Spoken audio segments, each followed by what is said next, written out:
சொல்கிறேன் மச்சான். ஒரு 5000 ரூபா தான் தாடா, எமர்ஜென்சிடா. அப்படியா, சரி ஒரு நிமிஷம். டே வந்துச்சான்னு பாடுறா. மச்சான் வந்துருச்சுடா, ஒரு 2 நாள் மாற்றி விட்டுருண்டா. மச்சான். சொல்கிறேன் மச்சான். மச்சான் பசங்க கூட ட்ரிப்பு போகலாம், கையில் சுத்தமாக காசு இல்லை. ஒரு 5000 ரூபா கொடுத்தீங்கன்னா நான் வந்து திருப்பி கொடுத்துருவேன் மச்சான். சரி ஓகே, நான் அனுப்புகிறேன். ட்ரிப்புக்கு பத்திரம் போயிட்டு வந்துரு சரியா? தேங்க்ஸ் மச்சான், தேங்க்ஸ். நான் வந்தோடனே கொடுத்துட்றேன். பைக்கு வேறு கட்டணும், கையில் வேறு சுத்தமாக காசு இல்லை.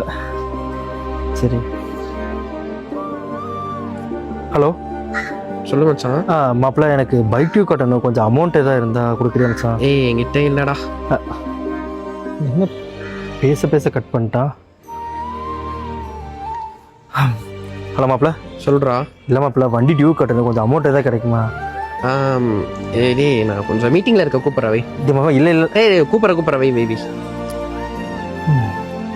நம்மக்கிட்ட காசு இருக்கும்போது எல்லாத்துக்கும் கொடுத்து ஹெல்ப் பண்ணுறான், நமக்குன்னு ஒன்றும் ஒருத்தவங்களும் ஹெல்ப் பண்ண மாட்டேன்றான்.